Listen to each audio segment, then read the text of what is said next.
Hello，大家好。呢一集視頻呢，就想同大家分享一下原生種嘅澳洲石斛蘭。而家大家睇到嘅呢啲呢，就係原生種嘅澳洲石斛蘭。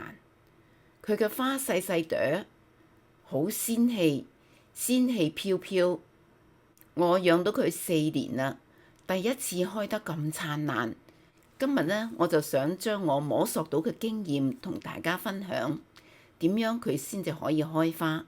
其實澳洲石斛蘭要養佢一啲都唔難，但係要佢開花呢，就唔係咁容易喎。如果係雜交種嘅呢，就比較容易。雜交種嘅呢，佢啲植株都大棵啲嘅。呢啲原生種嘅呢，係細細嘅啫。嗱，呢度呢，有5盆原生種嘅澳洲石斛蘭。每一盆呢都係由一條高芽養成嘅，佢哋一直都係用相同嘅盆、相同嘅植料、相同嘅環境嚟到養護嘅，淨係到呢個冬天就採取到3種唔同嘅養護方式。中間白盆嘅呢3盆呢係同一個方式，最邊嘅呢一盆呢又另外一個方式，呢邊呢一盆呢亦係另外一個方式。咁啊，3種唔同嘅方式，都係喺光照比較好嘅條件下，然後唔同嘅控水同埋施肥方法。先嚟講下，佢哋本來咧都係由一條好似呢條咁細嘅高芽養成嘅啫。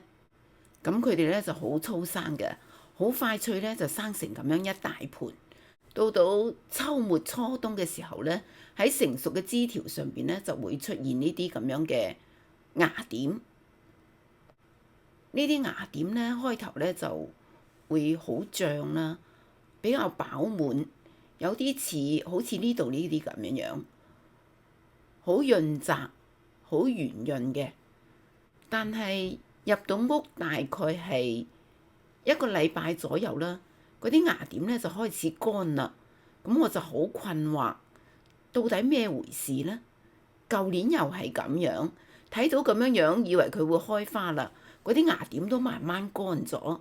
因為之前喺室外咧係一直都控水，翻到室內要唔要控水呢？1個禮拜啫喎，嗰啲芽點就已經開始乾啦。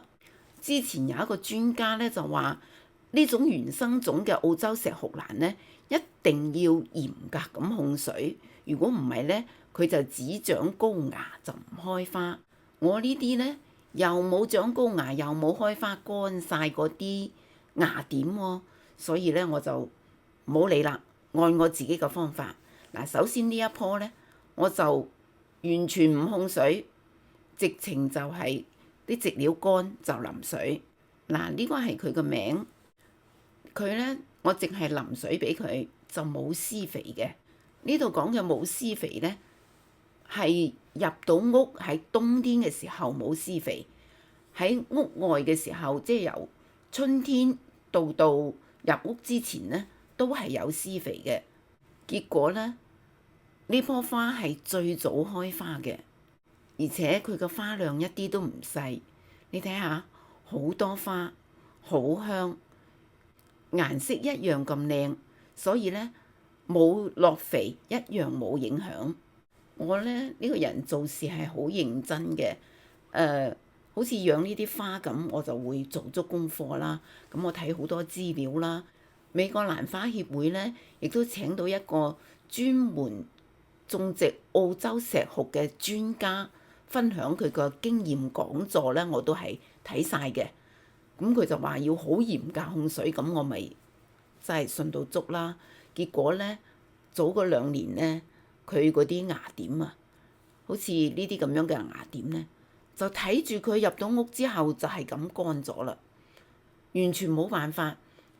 咁今年呢，入咗屋1個禮拜佢就開始乾啦，我就緊張啦。跟住我就唔好理啦，高芽就高芽啦，我都要搏一搏，所以咧我就淋水俾佢。結果效果就完全改變啦。有一啲新嘅芽點咧，就慢慢開始脹起身，再長長，慢慢咧就變成到花芽啦。跟住咧就變到而家我哋睇到嘅呢啲花啦。咁我就想講啦，係咪嗰個專家我哋呢？唔係咯，因為佢個環境同我哋個環境唔一樣，可能佢個環境嘅濕度係比較大，所以佢所謂嘅控水同我哋開住暖氣嘅控水係兩回事。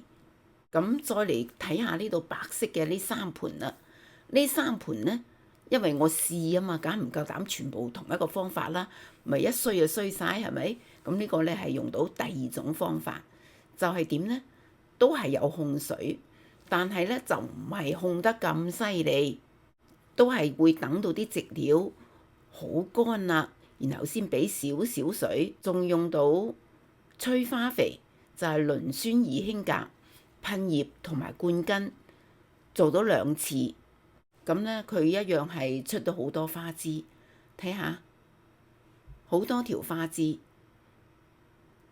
呢一盤呢，總共有10條花枝，但係相對於頭先嗰棵嚟睇呢，嗱呢啲都仲係冧，係比較細嘅冧，所以呢，佢就係比較遲開。花枝嘅數量呢都差唔多，但係每一條枝上邊嘅冧呢，就呢一棵似乎多啲。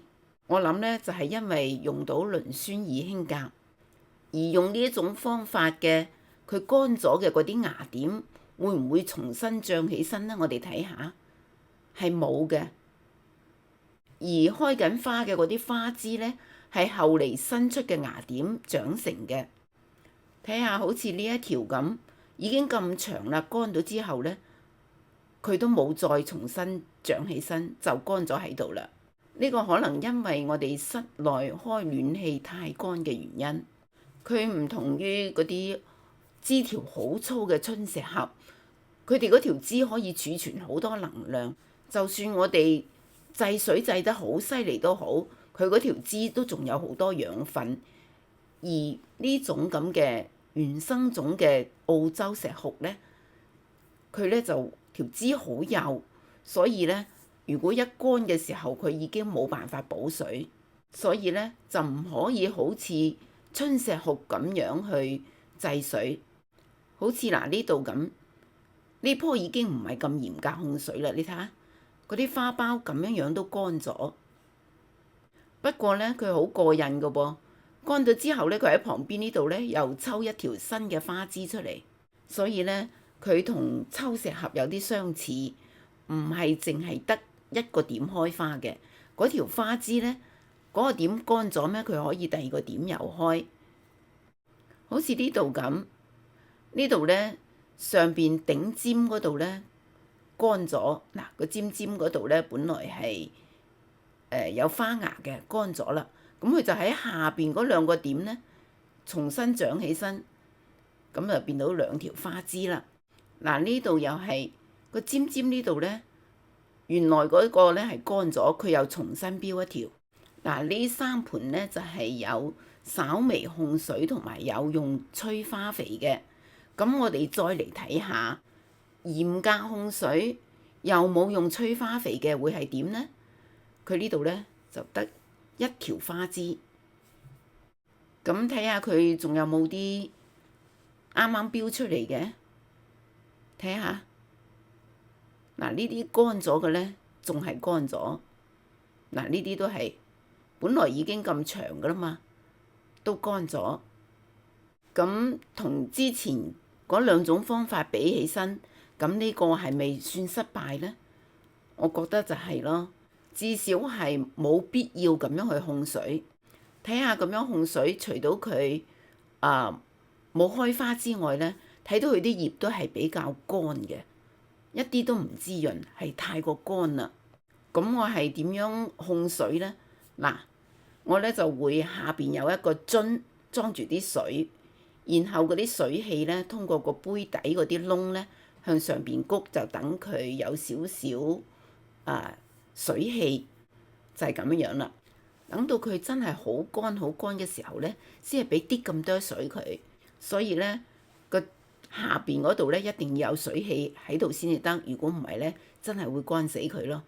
但係由今日開始呢，我就會淋翻水俾佢啦，正常咁淋水，唔再控水。咁佢之後會唔會嗰啲芽點重新脹起身，又或者出多啲花箭呢？咁如果佢有新嘅發展，有呢個喜訊嘅話呢，我就再同大家分享。而家歸納總結一下，呢種原生種嘅澳洲石斛呢，喺生長期呢，就俾佢充足嘅水分同埋光照，仲有就係肥料。